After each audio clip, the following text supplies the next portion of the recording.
Hey everyone, I'm Peter Stories here to guide you today. If you use this video to drift off to sleep, please tap like, hit subscribe, and drop a comment telling me where you're watching from and what time it is there. Now settle in, get cozy, and let yourself relax.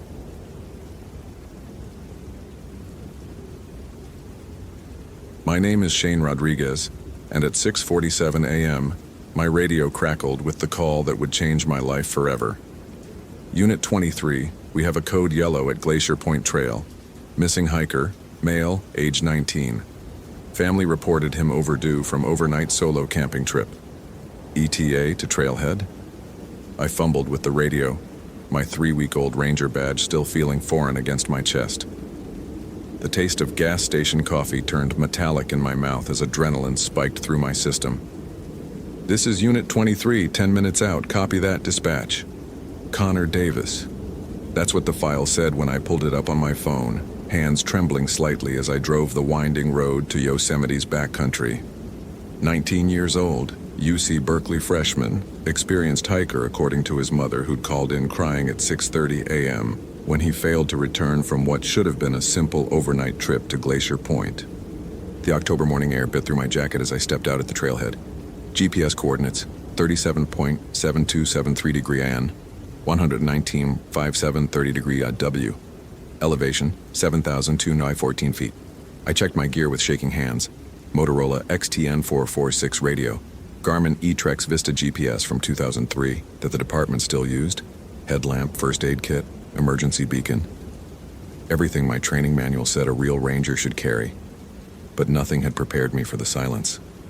Yosemite in October should have birds, should have the rustle of chipmunks in dry leaves, the distant calls of ravens, the whisper of wind through pine needles.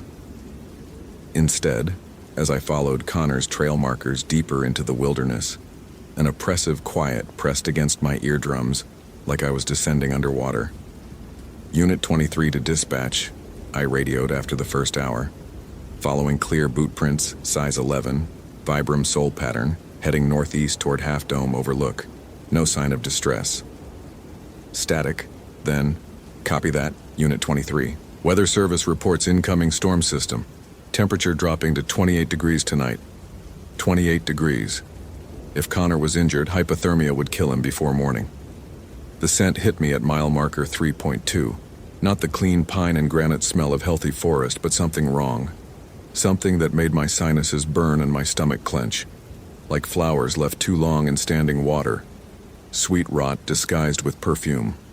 That's when I found Connor's campsite. His orange North Face tent sat perfectly erected in a small clearing. Guy lines taut, rainfly properly secured. No signs of struggle, no scattered gear.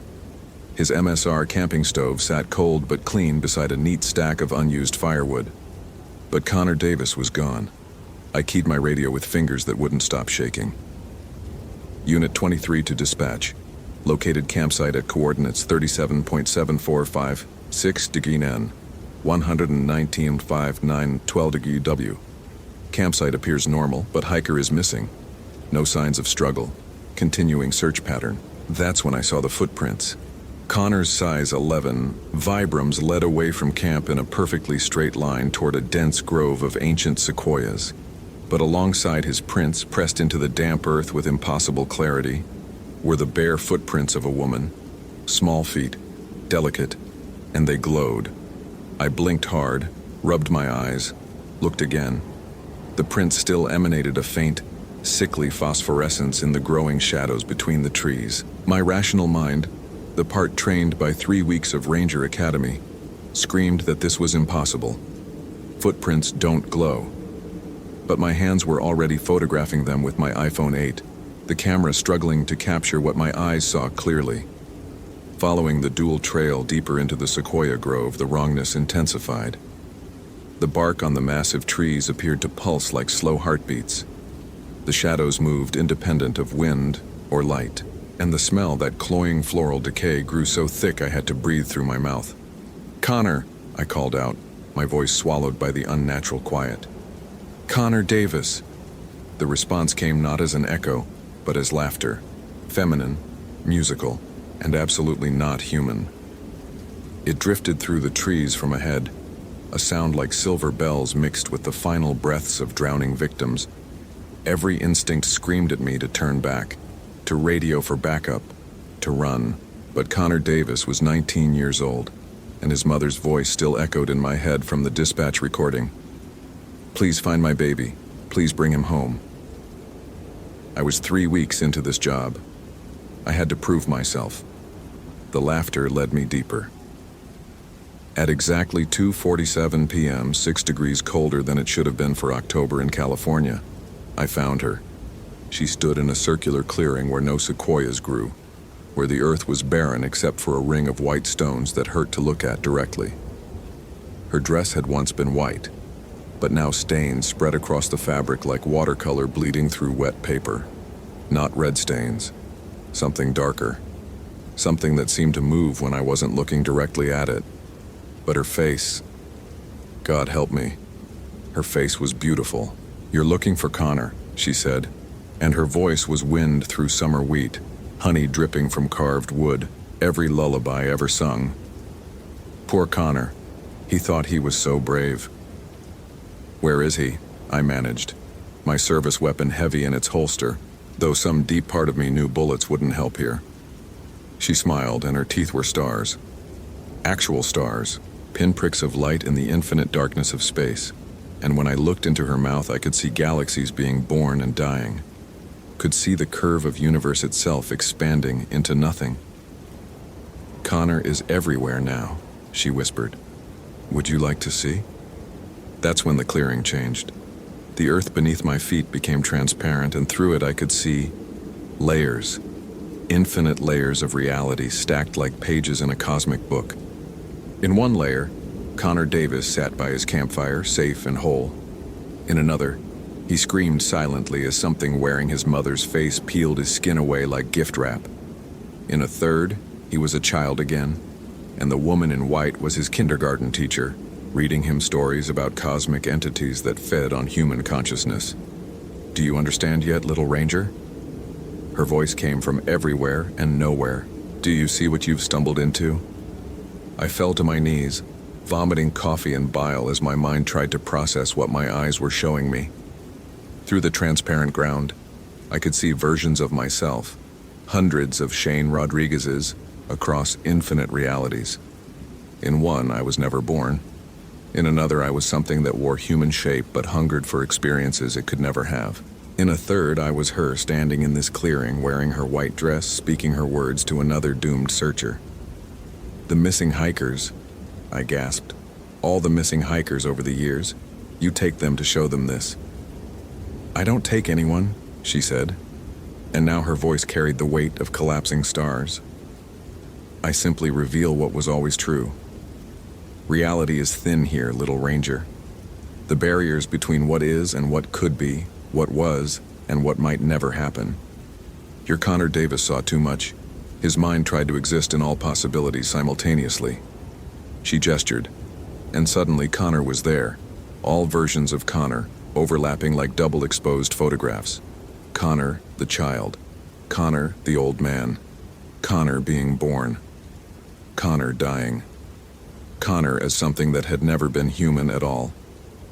His consciousness scattered across the infinite, she continued. He experienced every possible version of his life, every choice he never made, every path he didn't take. The human mind isn't designed for omniscience, little ranger. It breaks. I understood then, with a clarity that felt like ice picks through my brain. The woman in white wasn't a ghost. She wasn't even supernatural in any way I could comprehend. She was a manifestation of cosmic truth, a living representation of the fact that reality itself was nothing more than one thin layer in an infinite stack of possibilities. And she was showing people all the layers at once. "Why?" I whispered. "Because someone has to witness," she said, and for the first time, her beautiful face showed something like sadness. "Because consciousness is the universe's way of observing itself, and observation requires perspective. Your species lives in such narrow tunnels of perception. You see one moment, one reality, one possibility, but the universe is infinite, and infinity demands witness." If this story is giving you chills, smash that follow button for more supernatural horror. What would you do in Shane Rodriguez's situation? Comment below. The worst part wasn't the revelation about reality. The worst part was that I could feel my own consciousness beginning to scatter. I was Shane Rodriguez, rookie ranger, trying to find Connor Davis. But I was also Shane Rodriguez, experienced veteran, who had given up searching years ago. I was Shane Rodriguez, who had never become a ranger at all, who worked in an office in San Francisco and sometimes wondered about the path not taken. I was Shane Rodriguez, who wasn't Shane Rodriguez, who was Connor Davis, who was the woman in white herself. "Stop," I begged, but my voice came out as her musical laughter. "I can't stop what's already happening," she said gently. "You came looking for truth, and truth is what you'll find." Connor saw it too in the end. He saw that every choice creates infinite branches, that every moment splits into countless possibilities, that consciousness itself is just the universe's desperate attempt to collapse infinite probability into single moments of observation. My radio crackled. "Unit 23, what's your status?" "You're overdue for check-in." I reached for the radio, but my hand passed through it. Because in this reality, the radio was never invented. In this reality, humans never evolved. In this reality, the universe itself was just one note in an infinite cosmic symphony, and I was hearing all the music at once. "The missing people," I said, though I wasn't sure if I was speaking or thinking or remembering a conversation that happened in a different reality entirely. "They're all still here, aren't they? Experiencing every possibility simultaneously. Every lost hiker, every missing camper, every person who wandered too far into places where reality grows thin," she confirmed.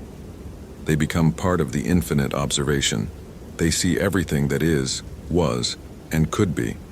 Their consciousness expands to match the true scope of existence, and I knew, with the certainty of cosmic truth, that I was about to join them. But then, something impossible happened. Something that shouldn't have been possible in a reality where all possibilities already existed. I remembered my wife, Maria Rodriguez, who I hadn't married yet in this timeline, who was probably still Maria Gonzalez, waiting tables at the diner where I'd been working up the courage to ask her out for 3 months before I got this ranger job. Maria, who existed in only one layer of reality but somehow felt more real than all the infinite possibilities surrounding me. The memory was an anchor, a single point of fixed experience in an ocean of cosmic possibility. And suddenly I understood something the woman in white didn't. "You're wrong," I whispered, and my voice was my own again. Her stellar eyes widened. "Impossible. Consciousness isn't about observing infinite possibilities," I said, standing on legs that belonged to only one Shane Rodriguez. "It's about choosing which possibility becomes real. It's about collapsing the infinite into the specific." Connor couldn't handle seeing everything, but that's because he tried to experience all possibilities instead of choosing one. I pulled out my radio. Solid, real, existing in only this reality. "Unit 23 to dispatch. I have Connor Davis. Coordinates 37.7456 Degran, 119.5912 W. Requesting immediate medical evacuation. Subject is experiencing severe psychological trauma." "That won't work," the woman in white said, but for the first time, uncertainty flickered across her perfect features. "Connor," I called out, focusing all my will on the one reality where he was alive, where he was findable, where he was a scared 19-year-old who had wandered too far into something beyond human comprehension. "Connor Davis!" And from somewhere in the infinite layers of possibility, a single terrified voice answered, "Here, I'm here. Please help me." The woman in white screamed. A sound like the heat death of the universe, like every star going out at once. You can't choose just one. Reality is infinite. Truth is infinite. "Truth isn't infinite," I said, and I believed it with every fiber of my being. Truth is whatever we choose to make real. The layers of reality collapsed like a house of cards. The transparent earth became solid ground again. The glowing footprints faded. The woman in white flickered, becoming translucent, becoming memory. becoming just another possibility that I chose not to believe in. And Connor Davis stumbled out from behind a sequoia tree, hypothermic and babbling but alive. I saw everything," he whispered as I wrapped him in my emergency blanket. "Every choice I never made, every life I never lived. How do you live with just one reality when you know there are infinite others?" "You choose," I told him, keying my radio to call for the medical helicopter. "Every moment you choose which reality becomes real." But even as I said it, I knew the woman in white was still out there, in the spaces between possibilities, showing other lost travelers the infinite truth of existence. And sometimes, late at night, I wonder if she was right. If consciousness really is just the universe's way of observing itself, and if observation requires the kind of perspective that breaks human minds. I never told the official report about what really happened in that clearing. I said Connor had gotten disoriented, wandered off the trail, suffered exposure and mild hallucinations from hypothermia. The other rangers called it my first successful rescue, a rookie who did good. But I know the truth. I know that reality is far stranger and more fragile than any of us want to admit. I know that in the deep places of the world, where human understanding grows thin, there are things that exist in the spaces between what is and what could be. And I know that somewhere out there, the woman in white is still waiting for travelers who want to see too much truth at once. Connor Davis recovered. He changed his major from philosophy to engineering, something concrete and measurable. He never goes camping alone anymore.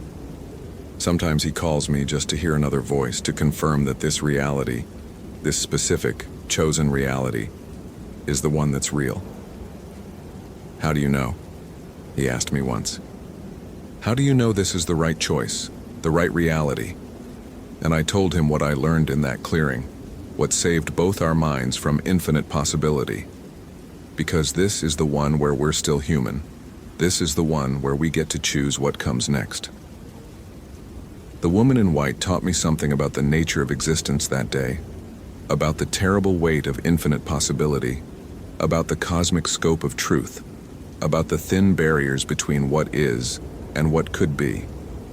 But she also taught me something she didn't intend, that the power to choose to collapse infinite possibility into single moments of reality is what makes consciousness sacred.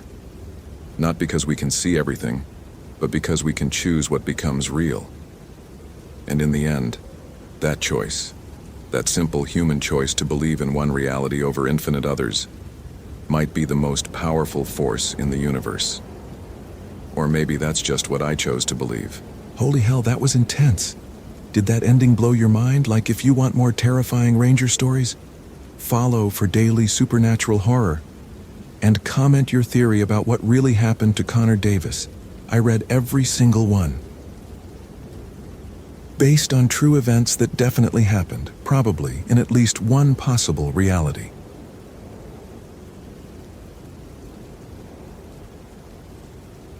My name is Luke Garrison, and the broken voice of Alexis Brooks's mother on the phone still echoes in my head 3 days later.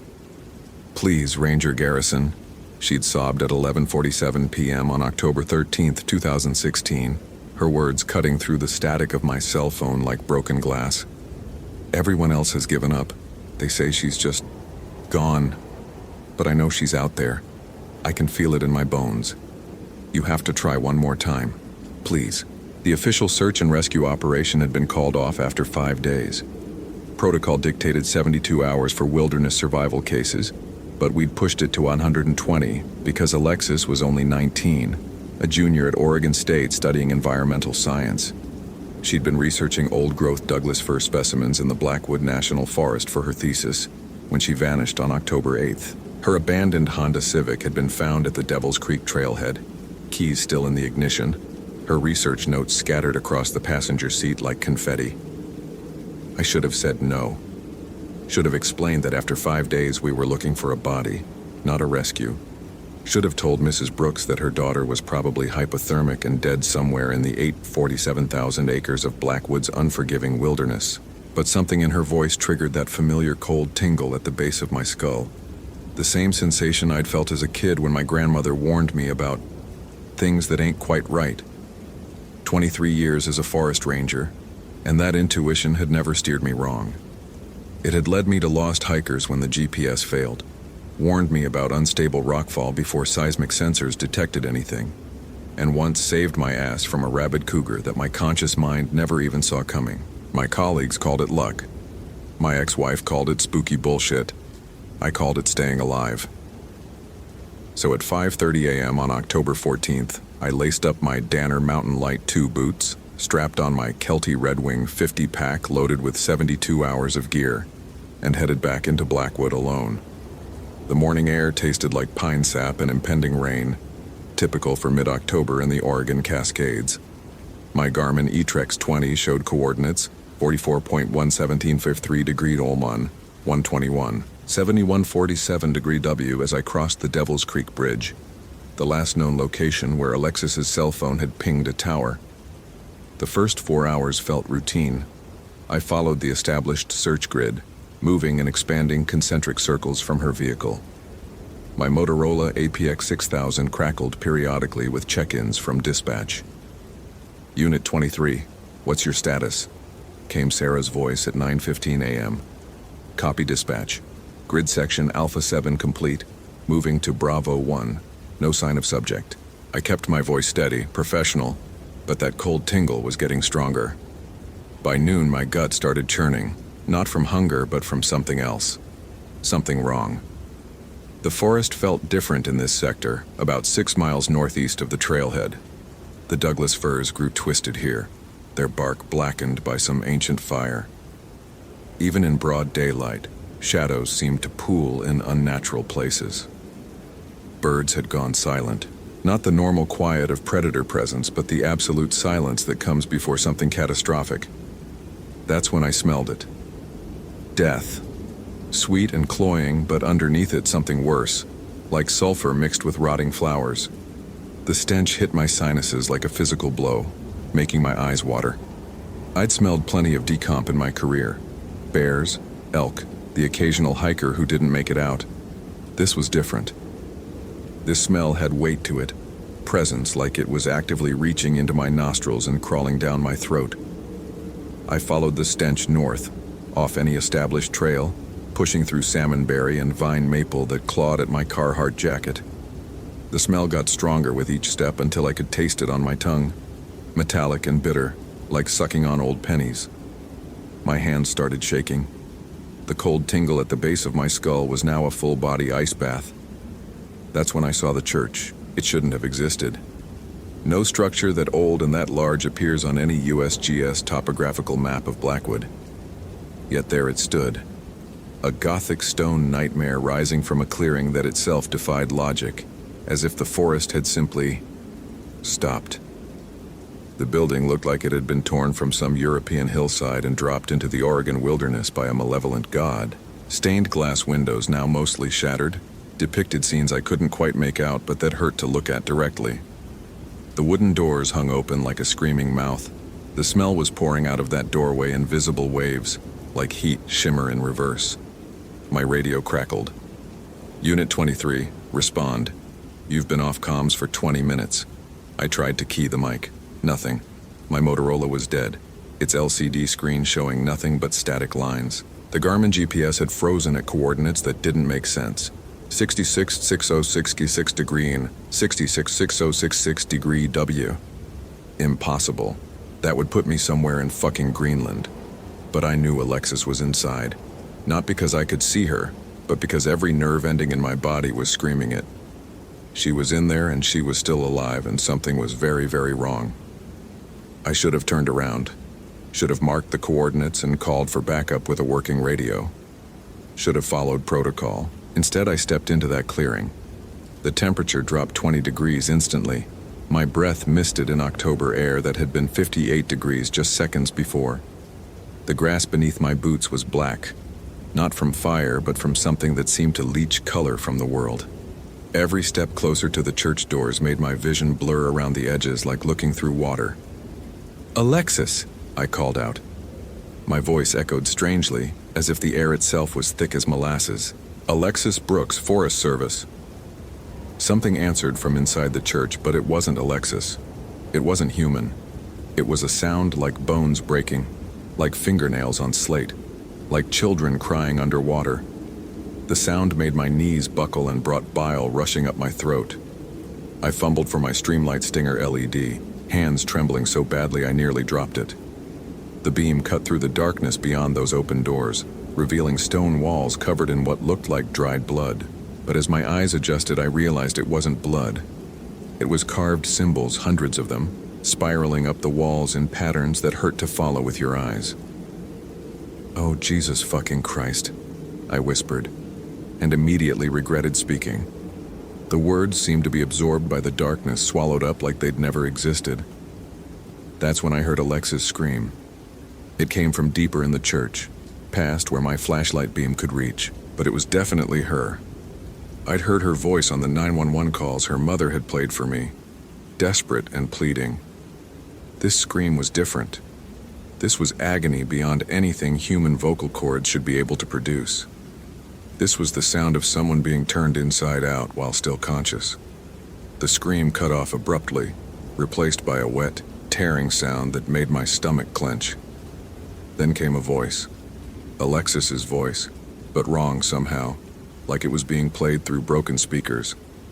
"Help me, please." Every instinct I'd developed over 2 decades in the wilderness was screaming at me to run. The church radiated wrongness like a nuclear reactor radiated heat. But that was Alexis in there, and I'd promised her mother I'd bring her home. I stepped through the doorway. The world exploded into pain. It started in my left shoulder like someone had jammed a red-hot poker through the muscle. The pain spread down my arm, up my neck, across my chest in burning tendrils that felt like they were rewriting my nervous system. I looked down and watched my Carhartt jacket dissolve, the fabric simply unmaking itself, threads separating and falling away like ash. Underneath, my skin was changing. The flesh of my forearm was rippling, bulging, like something was moving under the surface. As I watched in horror, dark veins began to spread from the point where I'd crossed the threshold, racing up my arm like fast-growing vines. Where they passed, my skin took on a grayish, mottled appearance. The veins pulsed with their own rhythm, independent of my heartbeat. "What the fuck?" I started to say, but the words came out wrong. My voice sounded deeper, distorted, like it was coming from the bottom of a well. The church interior defied physics. From outside, the building couldn't have been more than 40 feet long. From inside, I was looking down a stone corridor that stretched into darkness for what looked like hundreds of yards. The carved symbols on the walls were moving now, writhing and shifting like living things. Some of them were starting to bleed, actual blood, thick and dark, running down the stone in rivulets. Each step deeper into the church brought fresh waves of pain and transformation. My left hand was barely recognizable now, fingers elongated and ending in what looked like black talons. The skin had gone completely gray, with those dark veins now pulsing with a sickly yellow light. I could feel bones shifting inside my arm, lengthening, reshaping themselves with audible cracks and pops. "Alexis," I called again, and this time my voice echoed back as a sound like grinding stone. "Where are you?" "Here," came her reply, closer now. "Down here. It hurts so much." I followed her voice deeper into the impossible corridor. The walls were getting narrower, or maybe I was getting bigger. My shoulders kept brushing against the stone, and each contact sent fresh jolts of transformative agony through my nervous system. The carved symbols were glowing now, pulsing in rhythm with the veins spreading across my body. That's when I found the first body. It was pinned to the wall about 20 feet up, arms spread wide like a crucifixion. But this wasn't Alexis. This was a man, middle-aged, wearing the rotted remains of what might have been a Park Service uniform. His face was gone, replaced by a smooth expanse of gray flesh with no features except a gaping mouth full of needle-sharp teeth. As I watched, the mouth opened and closed soundlessly like he was trying to speak. I stumbled backward and tripped over something soft. Looking down, I saw another body, a woman this time, curled in a fetal position. Her skin had the same gray, mottled appearance as my transforming arm, and dark veins pulsed beneath the surface. But she was breathing, shallow, labored breaths that made a wet, rattling sound. How many? I whispered to myself, and realized with growing horror that I could see more bodies scattered throughout the corridor. Dozens of them, some pinned to walls, others lying on the stone floor, all in various stages of the same gray transformation I was experiencing. A new sound echoed from deeper in the church, not Alexis this time, but something else. Something massive moving through stone corridors, accompanied by a rhythmic scratching like claws on rock. The sound was getting closer. My right arm was starting to change now, the skin taking on that same mottled gray appearance. I could feel my spine beginning to elongate, vertebrae separating and reforming with wet, popping sounds. My vision was changing too, colors becoming more vivid but shifted somehow, like I was seeing into new parts of the spectrum. The darkness ahead wasn't as dark anymore. "Alexis!" I screamed with my increasingly inhuman voice. "Where the fuck are you?" "Here," came her reply, and I finally saw her. She was at the end of the corridor, maybe 50 yards ahead, sitting against the far wall. But like everything else in this nightmare place, she was wrong. Her proportions were off, arms too long, torso stretched like taffy. Her skin had gone completely gray, covered in those pulsing dark veins. But her face was still recognizably human, still recognizably the girl from the missing person photos. "Help me," she said, and her voice was her own, not the distorted echo I'd been hearing. I can't move. It's changing me into something else." I started toward her, each step sending fresh waves of agony through my transforming body. My legs were wrong now, joints bending in directions they shouldn't, muscles bulging and reshaping. My boots had split open, revealing feet that were becoming something between human and claw. That's when I saw what was making the scratching sound. It emerged from a side passage I hadn't noticed, moving with impossible grace for something so large. At first glance, it looked like a person. Tall, humanoid shape, 2 arms, 2 legs. But as it stepped into the light cast by the glowing symbols, I could see the truth. It had been human once, maybe decades ago, maybe centuries. Now it was something else entirely. 8 feet tall, gray skin stretched tight over an elongated frame, arms that reached nearly to the ground, ending in hands full of black talons. Its face was the worst part, still human enough to recognize the features, but stretched and distorted like a funhouse mirror reflection. The eyes were solid black, and when it opened its mouth to speak, I could see rows of needle-sharp teeth. "Welcome," it said in a voice like grinding glass. "Welcome to the Church of Eternal Transformation." I tried to run, but my legs wouldn't obey. The transformation was accelerating, bones and muscles restructuring themselves with audible snaps and tears. My spine was extending, pushing through the back of my shirt in a series of bone spurs. My skull was reshaping itself, elongating, eye sockets stretching. "The church was built in 1887, the creature continued, stalking closer. A place of worship for those who sought to become something more than human. The rituals worked better than they expected. The transformation never stops, you see. We become perfect servants of the darkness that lives beneath the stone." "Fuck you," I managed to say, though my mouth was changing shape and the words came out slurred. "I'm taking Alexis home." The creature laughed, and the sound made blood pour from my ears. "Alexis has been here for 6 months, not 6 days. Time moves differently in the church. She's one of us now, and soon you will be too." 6 months. Impossible. But as I looked at Alexis again, I could see the truth in her elongated features, in the way her gray skin had adapted to the church's corruption. She'd been calling for help not because she was trapped, but because she was lonely. "Luke," she said, and her voice was gentle, almost motherly. "It doesn't hurt after the first few hours. The transformation, it's actually beautiful. You'll see." My consciousness was fragmenting now, human thoughts becoming harder to hold on to as my brain restructured itself. Memories of my life outside the church felt distant, unreal. Had I ever really been fully human? The gray skin, the elongated limbs, the perfect vision in darkness. This felt more natural somehow. I tried to remember why I'd come here. Something about a missing person, about someone's mother crying on the phone. But those memories were fading, replaced by new instincts, new hungers. The church needed servants.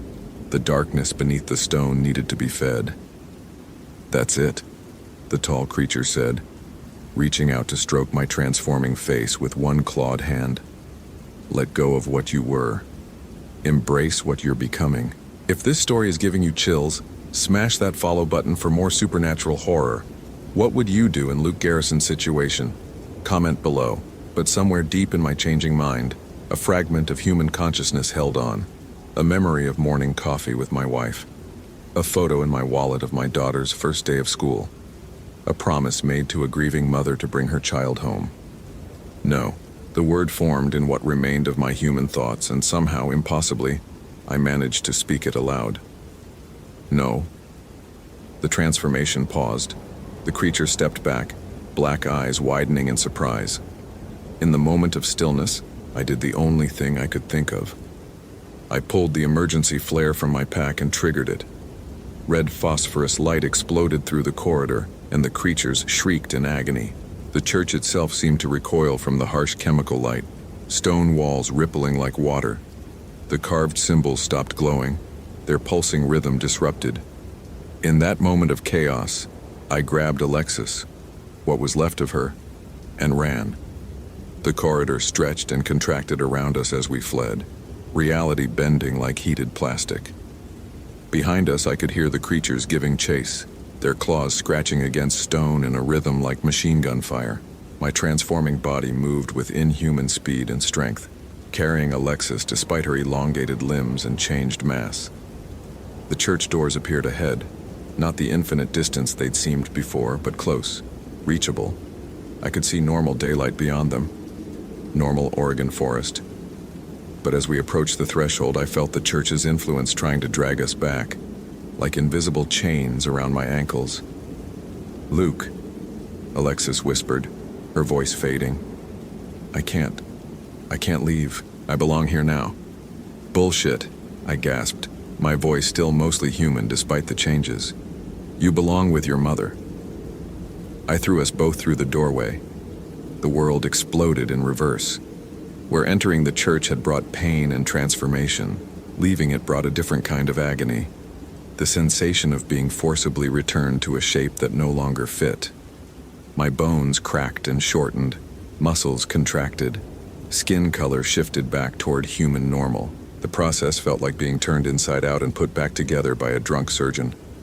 Alexis screamed as her body underwent the same violent reversal, gray skin flushing pink, elongated limbs contracting. But she was breathing. She was human. She was alive. We collapsed together in the clearing outside the church, gasping and shaking. When I looked back at the building, it was fading, becoming translucent, like a mirage in reverse. Within minutes, it was gone entirely, leaving only normal Douglas firs and the smell of pine needles. My radio crackled back to life. "Unit 23, respond immediately. We've lost your signal for 6 hours. 6 hours, not 6 months, not 6 days. Time moved differently in the church, all right, but not the way the creature had claimed. I keyed the mic with trembling fingers. "Unit 23 to dispatch. I've got her. I've got Alexis Brooks. Need immediate medical evac at coordinates." I looked at my GPS. It was working again, showing normal numbers.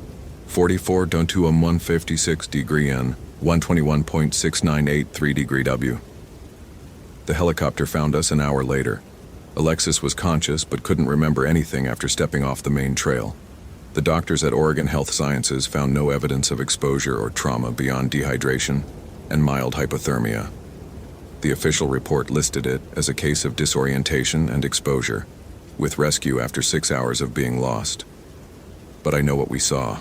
I know what that place was, what it tried to do to us, and sometimes late at night I can still feel those dark veins pulsing just beneath my skin, waiting for another chance to finish what they started. I never told Mrs. Brooks about the church. When she called to thank me, sobbing with relief, I just said we got lucky. Some stories are too dark to share, too dangerous to spread. Some nightmares need to stay buried in the depths of Blackwood Forest, but I kept the flare gun, just in case. Holy hell, that was intense.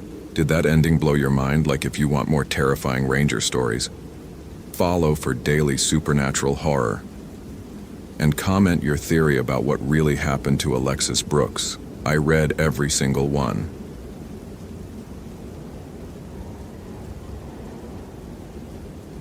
My name is Tyler Rodriguez, and I saw Jessica Parker for the last time 3 meters ahead of me on the trail before she simply vanished. Not walked away, not ran into the woods, not ducked behind a tree. She fucking vanished, like someone had hit the delete key on reality itself. 1 second her blonde ponytail was bouncing as she picked her way across the rocky section of Dead Man's Creek Trail, GPS coordinates 39.7319 2° N 79, 3789.W. And the next second there was nothing but empty air and the sound of my own ragged breathing echoing off the October trees. I've been a ranger at Pine Ridge National Forest for 8 years.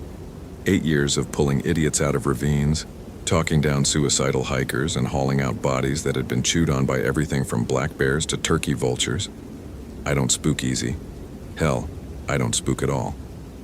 But when Jessica Parker disappeared 3 feet in front of me at 2:47 p.m. on October 13th, 2018, something ice cold crawled up my spine and made a nest. The radio crackled against my chest. Unit 47, what's your 20? I keyed the mic with a shaking hand, and that pissed me off more than anything.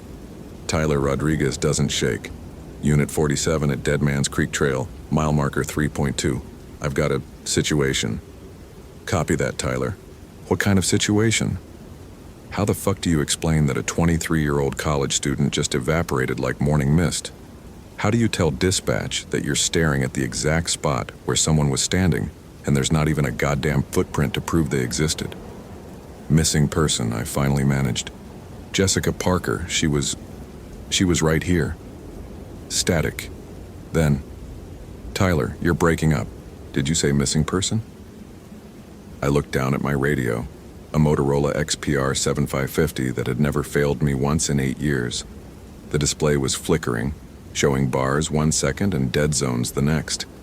The October air had dropped 15 degrees in the last minute and my breath was starting to fog. Dispatch, I need backup at my location. Missing person, priority 1. More static, then nothing. The forest had gone quiet. Not the peaceful quiet of a Sunday afternoon hike, the wrong kind of quiet. The kind where even the bugs shut up because something bigger and meaner had moved into the neighborhood. I pulled out my iPhone, thinking I'd call this in on cellular, but the screen showed no service.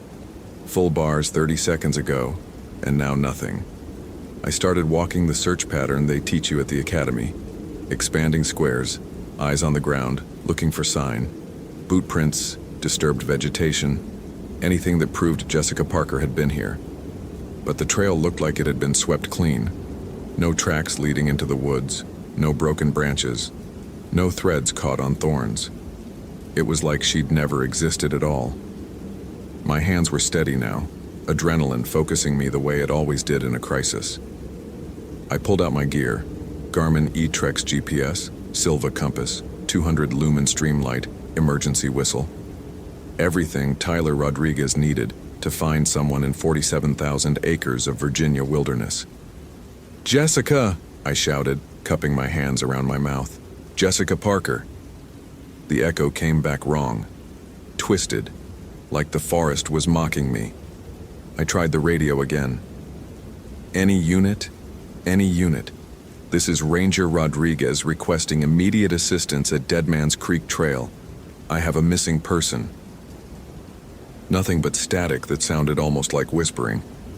That's when I noticed the shadows. October in Pine Ridge means the sun should be hitting the forest floor in dappled patches, creating the kind of golden afternoon light that brings photographers from 3 states. But the shadows under the trees were too dark, too solid, and they were moving independent of the branches overhead. I've spent 8 years in these woods. I know how shadows work. They don't pool like black water. They don't reach toward you like grasping fingers. And they sure as hell don't whisper your name. "Tyler!" I spun around, hand instinctively going to the .40 Glock on my hip. "Who's there?" The voice seemed to come from everywhere and nowhere. Soft, female, with an accent I couldn't place. Something old world like my grandmother's stories about the mountain people who lived here before the park was established. Tyler Rodriguez, the fearless one. A laugh drifted through the trees, and every hair on my arms stood up. I'd heard that laugh before in the stories old-timers told around campfires. Stories about the Sombra Bruja, the Shadow Witch. Local legend said she'd been here since before the Cherokee, back when these mountains had a different name and the people who lived here knew better than to walk alone after dark. But Tyler Rodriguez doesn't believe in ghost stories. "Jessica," I called again, my voice bouncing off the trees. "If you can hear me, stay where you are, I'm coming." I started down the trail, following my GPS toward where Jessica should have been headed, the scenic overlook at Bear's Den, another quarter-mile ahead. My boots crunched on fallen leaves that were too dry for October, and the sound echoed like breaking bones. The shadows kept pace with me, sliding between the trees like living things. I caught movement in my peripheral vision and turned, but there was nothing there except darkness that seemed to absorb my flashlight beam. My chest felt tight. Not fear. Tyler Rodriguez doesn't do fear, but something else. Something that made my heart hammer against my ribs and turned my mouth desert dry. The forest pressed in around me, and I realized I couldn't see the sky anymore through the canopy. The trees had grown together overhead, creating a tunnel of branches that blocked out the October sun. That's when I found Jessica's backpack. It was sitting in the middle of the trail like someone had placed it there deliberately. A red JanSport that looked brand new except for the dark stains on the fabric. Stains that looked suspiciously like blood. I approached it the way I'd approach a crime scene, pulling latex gloves from my duty belt. The backpack was warm to the touch, body temperature warm, and it pulsed slightly under my fingers like it had a heartbeat. Inside, Jessica's wallet, her iPhone 8 with a cracked screen, a water bottle still cold from the cooler, granola bars, and a journal. I flipped open the journal with a pen, not wanting to contaminate potential evidence with my fingerprints. The last entry was dated today, October 13th, 2018, 2:30 p.m. The ranger is cute. Tyler, I think his name is. He's got these dark eyes that look like they've seen everything, and hands that look like they could protect you from anything. He offered to show me the best spot for photos at Bear's Den Overlook. I said yes, even though Mom always told me not to trust strangers. But there's something about him. Something safe. I keep feeling like something's watching me, though. Something in the shadows between the trees. Probably just my imagination. City girl nerves in the big, scary forest. Tyler doesn't seem worried about anything. Note to self. Ask Tyler if he believes in ghost stories. The old woman at the visitor center told me about some local legend. Something about a witch who steals pretty girls. Ridiculous, right?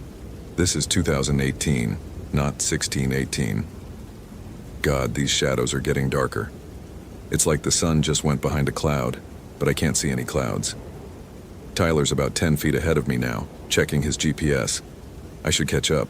The entry ended there, ink still wet on the page. My blood turned to ice water. I hadn't offered to show Jessica Parker anything. I'd been doing routine trail maintenance when I spotted her heading toward Bear's Den alone, a violation of park safety recommendations. I'd caught up to her to offer an escort, standard protocol for solo hikers in remote areas. But according to her journal, she thought I'd approached her, thought I'd invited her. Something had been wearing my face. The radio crackled to life. Tyler Rodriguez. My own voice was coming through the speaker. My own voice, but wrong somehow. Too smooth, too confident. The voice of someone who'd never had a moment of doubt or fear in his entire life. Where are you, Tyler? Jessica's waiting for you at Bear's Den. She's safe with me. I keyed the mic with a hand that was shaking again. Who is this? Identify yourself. You know who I am, fearless ranger. You've always known. Your grandmother told you the stories. The Sombra Bruja. The Shadow Witch. I've been watching you for years, Tyler Rodriguez. Watching you walk through my forest like you own it. Like you're not afraid of anything. The voice laughed, and it was the sound of wind through dead leaves. But you are afraid now, aren't you? I can smell it on you. Sweet and metallic like blood in the mouth. I looked around the trail, and the shadows were moving closer, reaching for me with fingers of pure darkness. The temperature had dropped another 10 degrees, and my breath was coming out in sharp puffs. What did you do with Jessica? She's become part of my collection. Pretty things. Young things. Things that still believe in happy endings and Prince Charming rangers who always save the day. The voice was getting closer, coming from the shadows themselves. Would you like to see her, Tyler? She's just ahead, at Bear's Den, waiting for her hero. My Glock was in my hand before I realized I'd drawn it. 15 rounds of .40 caliber hollow points. Enough to stop anything made of flesh and blood. But what do you shoot when your enemy is made of shadow? If this story is giving you chills, smash that follow button for more supernatural horror. What would you do in Tyler Rodriguez's situation? Comment below. The trail to Bear's Den stretched ahead of me like a tunnel into hell. Every instinct I'd developed in 8 years of ranger work was screaming at me to turn around, call for backup, wait for daylight. But Jessica Parker was up there somewhere, and I was the only one who knew she was missing. Tyler Rodriguez doesn't abandon people, even when the people he's trying to save might already be dead. I started walking. The shadows followed me, sliding along the ground like spilled oil. My flashlight beam seemed weaker now, barely penetrating the darkness that pressed in from all sides. The October air was so cold I could see my breath, and every exhalation looked like a tiny ghost escaping my lungs. The trail climbed steadily toward the overlook, winding between massive oak trees that had been here since before the Civil War.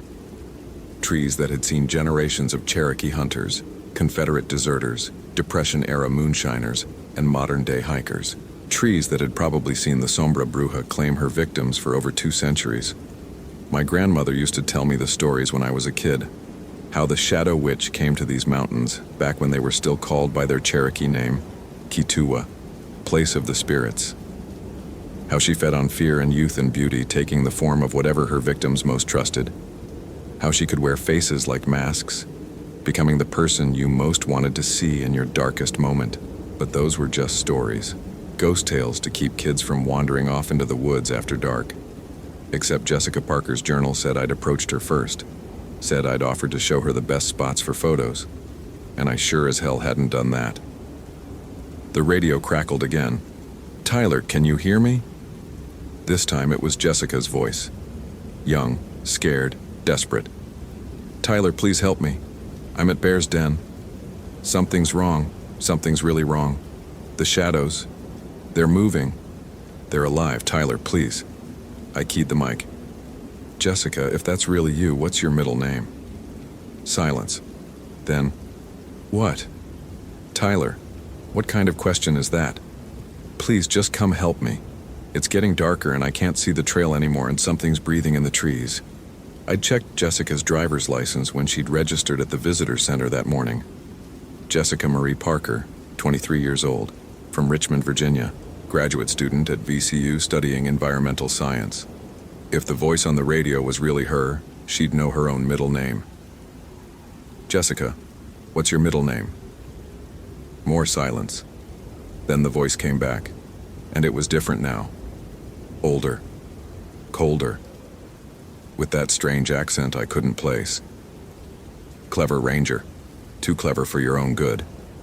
But you'll come anyway, won't you? Because that's who Tyler Rodriguez is.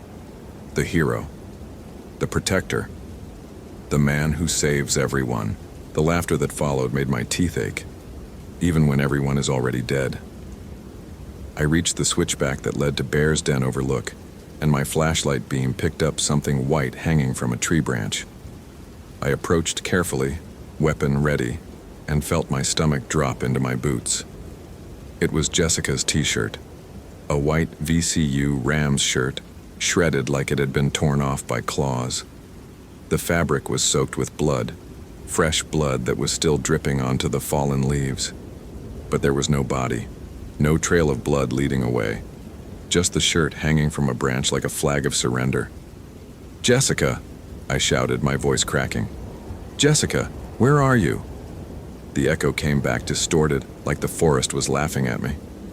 I examined the shirt more closely with my flashlight. The tears in the fabric weren't random, they formed a pattern. Symbols. Old symbols that looked like they'd been carved rather than torn. Symbols my grandmother might have recognized from the old stories. That's when I noticed the trees. The oak trees around Bear's Den overlook were massive, centuries old, with trunks so wide it would take 4 people holding hands to encircle them. But their bark was wrong. What I'd taken for natural texture in the darkness was actually covered in carved symbols. The same symbols that were torn into Jessica's shirt. Symbols that seemed to move when I wasn't looking directly at them. My hands were shaking again as I pulled out my phone to document the scene. Still no signal, but the camera still worked. I started taking pictures, the flash illuminating the carved trees in stark white light. In the photos, the symbols looked different, clearer, like they were trying to tell me something. The first symbol looked like a woman with arms outstretched. The second looked like shadows spreading from her fingertips. The third looked like people, dozens of them kneeling in supplication, or lying dead. "You're beginning to understand." I spun around, and she was there. Not Jessica Parker, not Tyler Rodriguez. The Sombra Bruja herself. She was tall and thin, with skin the color of moonlight and hair that moved like smoke.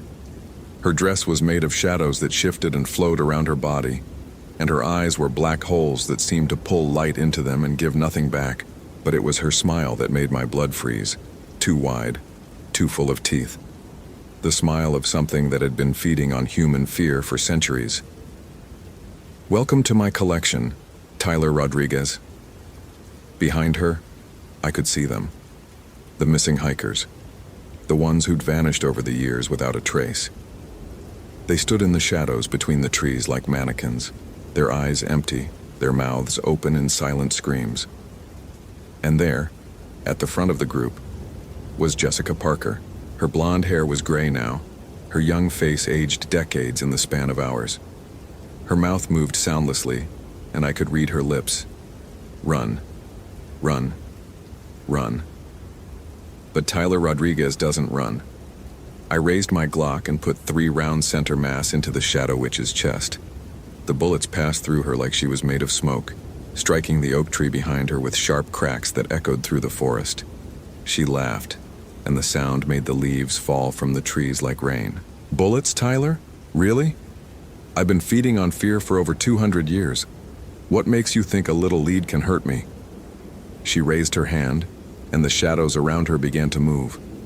They flowed toward me like black water, reaching for my legs, my arms, trying to pull me into the darkness where the other victims waited. I felt cold fingers wrap around my ankles, and my body temperature dropped so fast I thought my heart might stop. The shadows were climbing up my legs, and everywhere they touched, my skin went numb. "Don't fight it," the witch whispered. "It only hurts for a moment. Then you'll join my collection, forever young, forever mine." The darkness reached my waist, and I could feel my strength draining away. My vision was starting to blur at the edges, and the world was fading to black and white. That's when I thought about Maria, my wife, waiting at home with dinner warming in the oven, and our daughter's soccer game circled on the calendar for tomorrow. Maria, with her laugh that could light up a room, and her way of making everything okay, just by existing. I thought about Isabella, our 8-year-old daughter who still believed her daddy could fix anything, fight anything, protect her from anything. Isabella with her gap-toothed grin and her absolute faith that Tyler Rodriguez was the strongest man in the world. And I felt something shift inside me. The shadows recoiled like they'd been burned. "What?" The witch's black eyes widened. "What is this?" I looked down at my hands, and they were glowing. Not with light exactly, but with something else. Something warm and fierce and protective. Something that made the shadows hiss and retreat. Love, I said, my voice steady for the first time since Jessica Parker had disappeared. It's love, you ancient bitch, the witch snarled, her beautiful face twisting into something monstrous. Love is weakness. Love is fear. Love is what makes you vulnerable. She sent another wave of shadows at me, but they broke against whatever was protecting me like water against stone. I stepped forward, and where my boots touched the ground, the carved symbols on the trees began to smoke and fade. You're wrong, I said, advancing on her. Love isn't what makes me weak. Love is what makes me stronger than anything you can throw at me. I thought about every promise I'd made to Maria, every bedtime story I'd read to Isabella, every moment of happiness they'd given me. The warmth inside me grew brighter, and the witch stumbled backward. 200 years, she whispered. 200 years I've ruled this forest. 200 years of fear and shadow and death. Not anymore. I reached out and grabbed her wrist. The moment my skin touched hers, she screamed, a sound like breaking glass and dying animals. Light poured from our joined hands, and I could see her true form underneath the beautiful facade. She was old, ancient. Her face was a map of cruelty and centuries of feeding on human suffering. Her teeth were black with decay, and her fingers ended in claws that had torn apart countless victims. "You cannot destroy me," she shrieked. "I am eternal. I am shadow. I am fear itself." "Maybe," I said, holding tight as she writhed and burned. "But I'm a father, and I promised my daughter I'd always come home." The light exploded outward from our joined hands, washing over the forest in a wave of warmth and brightness. The witch's scream cut off abruptly, and she crumbled to ash that was immediately scattered by a wind that smelled like spring rain. The shadows that had covered the forest like a blanket lifted all at once, and afternoon sunlight poured through the trees. The carved symbols on the oak trees faded to nothing, and the oppressive cold that had gripped the air evaporated like morning mist. And the victims, all the missing hikers who'd been trapped in her shadow collection, collapsed to the ground like marionettes with cut strings. I rushed to Jessica Parker first. She was breathing, but barely. Her hair was still gray, her face still aged, but as I watched, color began to return to her cheeks. Her eyes fluttered open, and they were young again. "Tyler," she whispered. "What happened? I remember shadows and cold, so much cold." "It's over," I told her, helping her sit up. "You're safe now." My radio crackled to life with normal dispatch chatter. My phone showed full bars. The forest had returned to normal, just trees and trails and October sunlight filtering through the leaves. But I knew I'd carry the memory of the Shadow Witch for the rest of my life. The knowledge that there are things in the darkness that feed on human fear, and that sometimes the only weapon against them is the love we carry for the people who matter most. I called in the rescue, and within an hour the forest was full of EMTs and rangers and investigators trying to make sense of what they found. 23 missing hikers, some who'd been gone for years, all alive but suffering from severe hypothermia and memory loss. The official report listed it as a mass abduction by a survivalist cult that had drugged the victims and held them in an underground bunker. The FBI found evidence of such a bunker, though it was strangely empty when they investigated, and no cult members were ever located. Jessica Parker recovered fully, though she never had any clear memory of what happened after entering the forest. The other victims were the same, fractured memories of cold and darkness, but nothing concrete enough to contradict the official story. Only I remembered the truth. Only I knew what had really stalked Pine Ridge National Forest for over 2 centuries, feeding on fear and youth and beauty, until a father's love burned it away like sunlight through shadow. I still work as a ranger, still protect people in the wilderness. But now I carry something extra with me on every patrol, a photo of Maria and Isabella in my shirt pocket, right over my heart. Because I learned something that day at Bear's Den Overlook. Love isn't what makes you vulnerable to the darkness. Love is what makes you stronger than the darkness ever thought possible. Sometimes, in the quiet moments between calls, I think about the old stories my grandmother used to tell, stories about things that lived in the shadows and fed on human fear. And I wonder how many of those stories were more than just legends, but I'm not afraid anymore. Tyler Rodriguez knows what really matters now, and what matters is always making it home to the people who love you. Holy hell, that was intense. Did that ending blow your mind?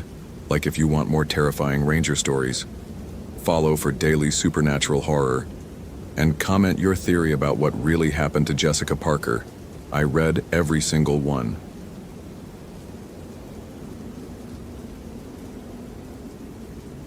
My name is Blake Patterson, and this was the 6th hour searching for Isabella Garcia in the trails of Olympic National Park. The autumn air bit through my regulation jacket as I checked my GPS coordinates one more time. 47,821 degree N, 123.6044 degree W, still within the Hoh River sector, where Isabella's backpack had been found yesterday morning. My boots crunched through wet maple leaves, each step echoing the rhythm of my increasingly anxious heartbeat as shadows lengthened between the towering Douglas firs. The missing persons report had come in 36 hours ago. Isabella Garcia, 23, marine biology student from University of Washington, last seen on the Hoh River Trail at approximately 3:30 p.m. on October 15th. Her girlfriend had called it in when Isabella failed to return to their campsite at Sol Duc.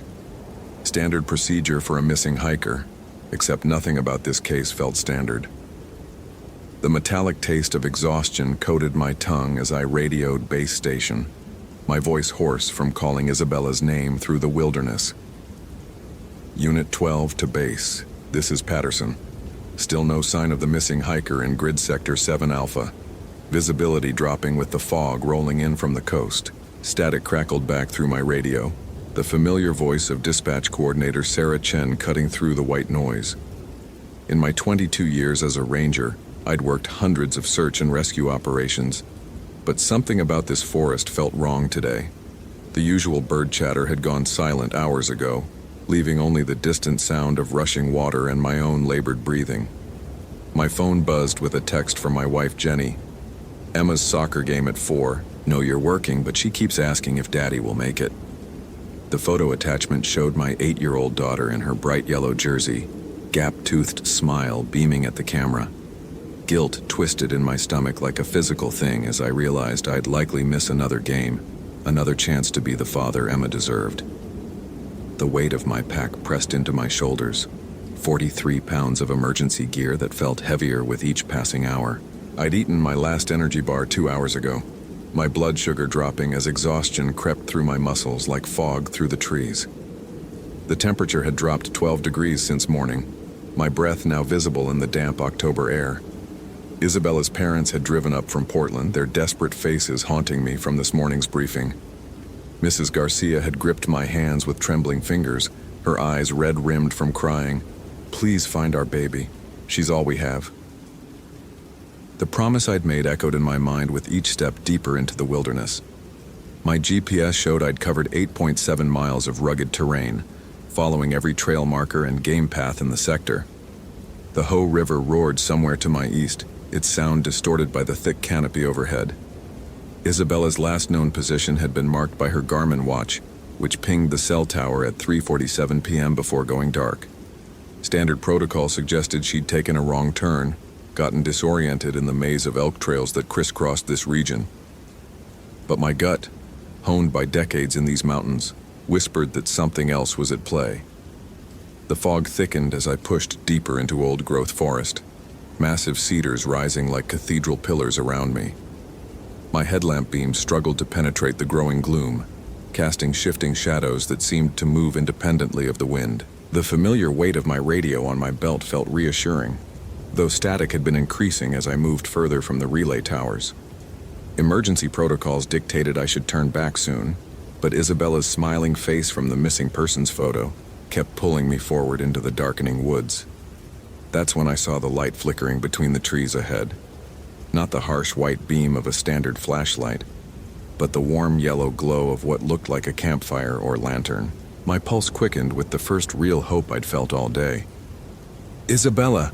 I called out, my voice cracking with exhaustion and relief. "Isabella Garcia, if that's you, call out." The light remained steady, bobbing slightly as if being carried by someone walking slowly through the underbrush. Every protocol in my training manual screamed caution, but the thought of finding Isabella alive after 6 brutal hours of searching overwhelmed my better judgment. I pushed through a tangle of salmon berries and devil's club, their thorns catching on my jacket as I fought toward the light source. The beam grew brighter, more defined, definitely artificial rather than natural flame. My radio crackled with static as I tried to call in my position, but the signal had degraded to nothing but white noise. The fog seemed to muffle all sound, except my own heartbeat thundering in my ears and the distant whisper of wind through the canopy. "Hello?" I called again, my voice echoing strangely in the thick air. "This is Ranger Patterson with Olympic National Park Service. Are you in need of assistance?" The light stopped moving, hovering about 50 yards ahead through the maze of tree trunks. My thermal imaging scope showed a heat signature, definitely human, possibly 2 figures standing close together. Relief flooded through my chest, followed immediately by professional caution as I approached unknown individuals in rapidly deteriorating weather conditions. As I drew closer, the figures resolved into an elderly couple, probably in their 70s, standing beside a small camping lantern on a picnic table. The man wore a thick wool sweater and canvas hunting jacket, his silver beard neatly trimmed despite being in the middle of the wilderness. The woman beside him looked like someone's grandmother, with kind eyes behind wire-rimmed glasses and a thermos of what smelled like hot coffee steaming in the cool air. They both smiled warmly as I approached, the sort of genuine relief people show when they see a uniformed ranger in the middle of nowhere. "Oh, thank goodness," the woman said, her voice carrying a slight Midwest accent. "We were hoping someone would come along. We're a bit turned around, I'm afraid."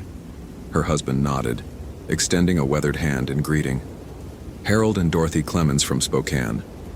We were day hiking the Solduke Falls Trail when we took a wrong turn somewhere.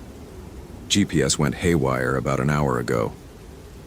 The normalcy of their situation felt almost surreal after hours of mounting dread, like stepping from a nightmare into a pleasant dream. But something nagged at the back of my mind as I shook Harold's hand. His grip was firm, too firm for someone who claimed to be lost and confused. Dorothy's hiking boots showed no signs of mud or wear despite the soggy conditions, and their gear looked suspiciously new for experienced day hikers. Most telling was their location. They were at least 3 miles from any marked trail, in terrain that would challenge experienced backpackers. The Solduke Falls Trail they claimed to be hiking was 12 miles north of our current position. "Actually, I'm searching for a missing hiker myself," I said carefully, studying their faces for any reaction. "Young woman, early 20s, dark hair, Isabella Garcia. You haven't seen anyone matching that description, have you?"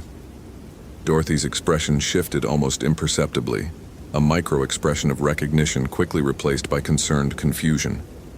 Harold's eyes darted to his wife for just a split second before focusing back on me with practiced sincerity. "I'm so sorry, but we haven't seen anyone else all day," Harold replied, his voice carrying just the right note of regret. "How long has she been missing?" His concern seemed genuine, but something about the way Dorothy clutched her thermos tighter made my instincts prickle. In my experience, truly lost hikers bombarded rescuers with questions about their own situation, how to get back to safety, how long until help arrived, whether they had cell service. These two seemed more interested in my search than their own predicament. If this story is giving you chills, smash that follow button for more supernatural horror. What would you do in Blake's situation? Comment below. 6 hours now, I answered, watching their body language carefully. Her family's worried sick. I'm covering Grid Sector 7 Alpha, working my way toward the river. Dorothy nodded sympathetically, but I noticed she hadn't offered to share their coffee despite my obvious exhaustion. Most friendly hikers would have invited a cold, tired ranger to warm up, especially when claiming to need help themselves. The disconnect between their words and actions set off every alarm bell my 2 decades of experience had installed.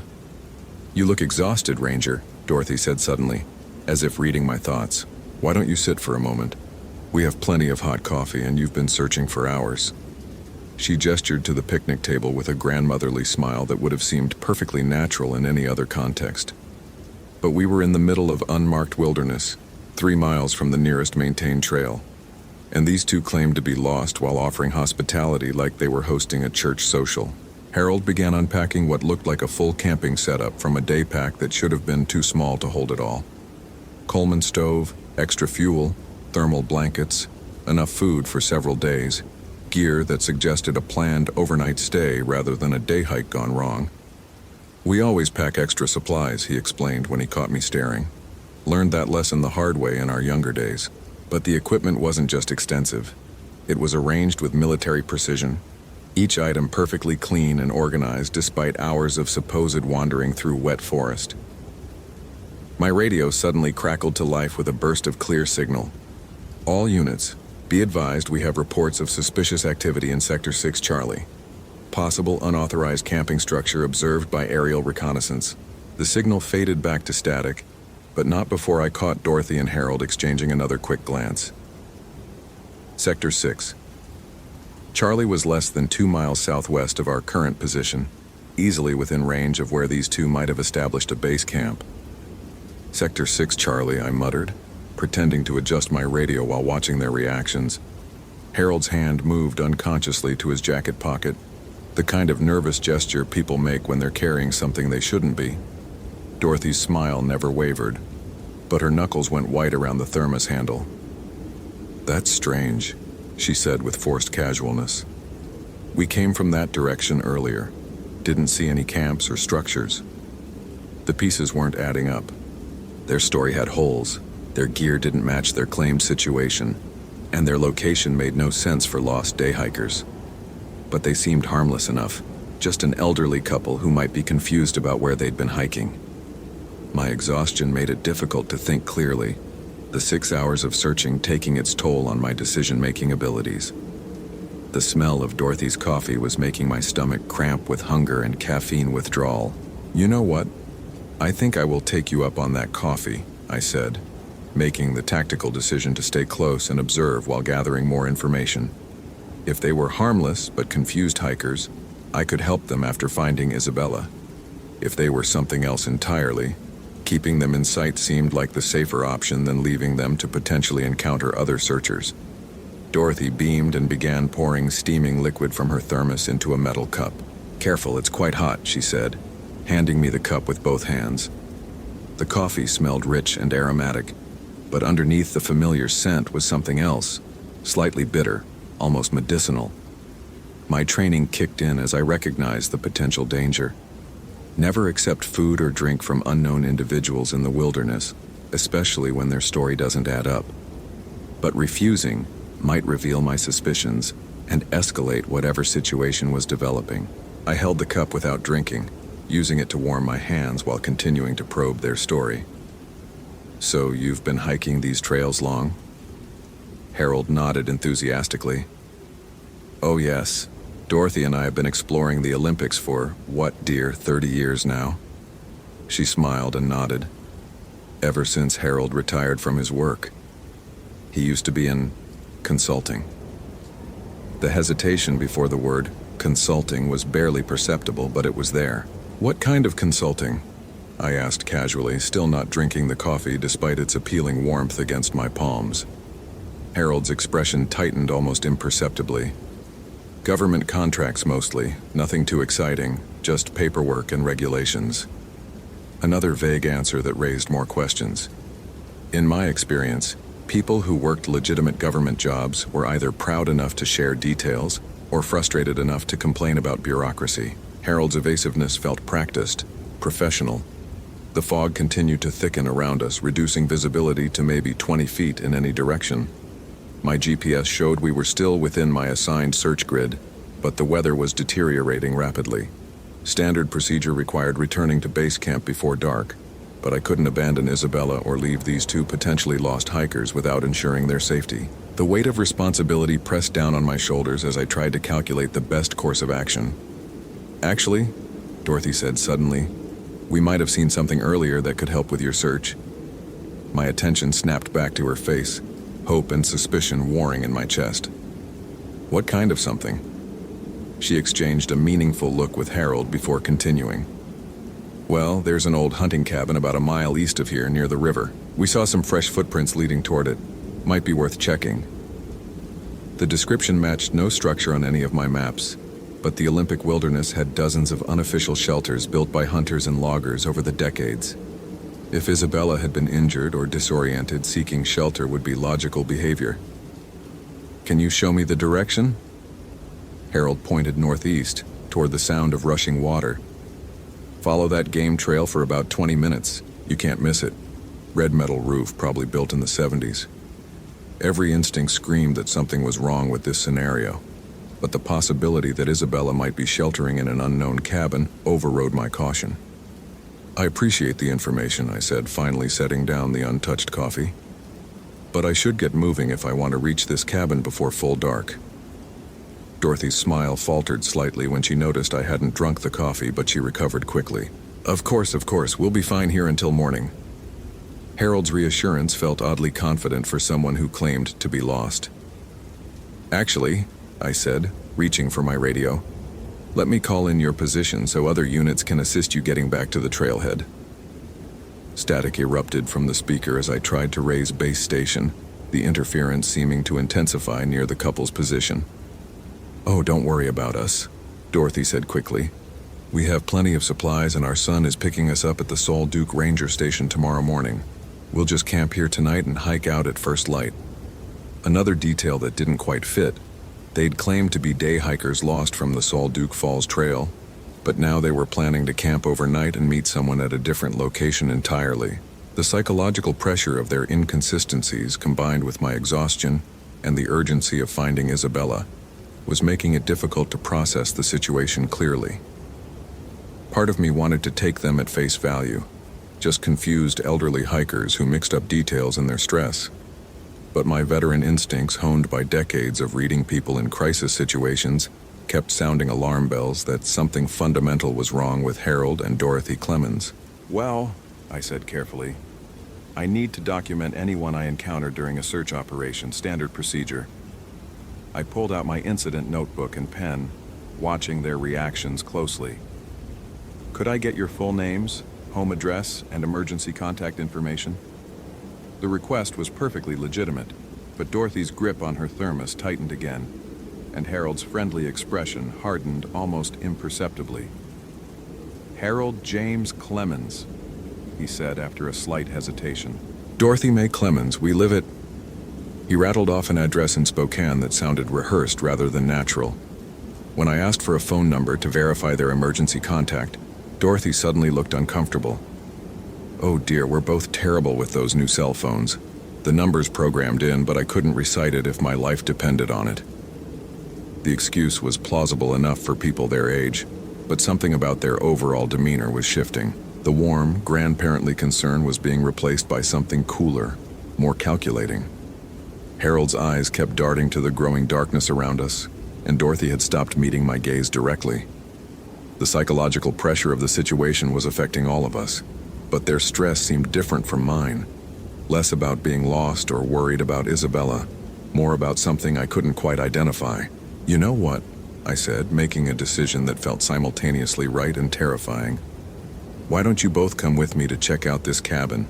If Isabella's there, she might need medical attention, and 4 people can carry more gear than one. It was a reasonable suggestion that would keep them in sight while potentially expediting Isabella's rescue. But the look that passed between Harold and Dorothy in response to my invitation made my mouth go dry with sudden primal fear. Oh, I don't think that's necessary, Dorothy said, her grandmother voice now carrying an edge that raised goosebumps along my arms. We'd just slow you down, and time is so important when someone's missing. Harold nodded agreement, but his hand moved again to that jacket pocket, fingers closing around something I couldn't see. Besides, someone should stay here in case other searchers come through. We can direct them toward the cabin. The rational explanation made perfect sense, but every survival instinct I'd developed in 22 years of wilderness work was screaming at me to get away from Harold and Dorothy Clemens immediately. The coffee cup sat cooling on the picnic table between us, untouched and somehow ominous in the growing darkness. The fog had thickened enough that I could barely make out the tree line, and my radio continued producing nothing but static whenever I tried to transmit. Actually, I said, reaching for my GPS to mark their location, let me get exact coordinates for this spot so other units can find you if needed. As I looked down at the device, the screen showed something impossible. According to the GPS, we were standing in the middle of the Ho River, underwater, more than 50 feet below the surface. The coordinates flickered and changed as I watched, showing locations scattered across hundreds of miles of terrain, as if the satellites themselves couldn't pin down where we actually were. When I looked up from the malfunctioning device, Harold and Dorothy were both staring at me with expressions that had abandoned any pretense of friendliness. Dorothy's grandmotherly smile had been replaced by something cold and predatory, while Harold's hand had emerged from his pocket, holding what looked like a small electronic device. The psychological shift in their demeanor was so complete, it felt like looking at entirely different people wearing the same faces. "Having some technical difficulties, Ranger?" Dorothy asked, her voice now carrying an accent I couldn't place. Definitely not Midwest. Possibly not even American. Electronic devices can be so unreliable in certain atmospheric conditions. The way she emphasized the word atmospheric suggested she knew exactly why my equipment was malfunctioning, and that the cause wasn't natural weather patterns. The fog around us seemed to pulse and shift in ways that defied the gentle breeze moving through the forest canopy. Shadows moved independently of any light source, and the temperature had dropped at least 10 degrees in the past few minutes. My breath came out in visible puffs as I realized that whatever was happening here had moved far beyond a simple encounter with lost hikers. "Who are you?" I asked directly, abandoning any pretense of small talk. My hand moved instinctively toward the bear spray on my belt, though some deep instinct suggested that whatever Harold and Dorothy really were, conventional weapons might prove useless. "What do you want?" Harold's smile widened, revealing teeth that seemed too white and too sharp for an elderly man. "We want the same thing you do, Ranger," he said, his voice now carrying harmonics that made my teeth ache. "We want to find Isabella Garcia. The question is, are you ready to learn where she really is?" Dorothy laughed, a sound like wind chimes made of broken glass, and suddenly I understood with crystalline clarity that Isabella Garcia had never been lost at all. She had been taken. Holy hell, that was intense. Did that ending blow your mind? Like, if you want more terrifying Ranger stories, follow for daily supernatural horror, and comment your theory about what really happened to Isabella Garcia.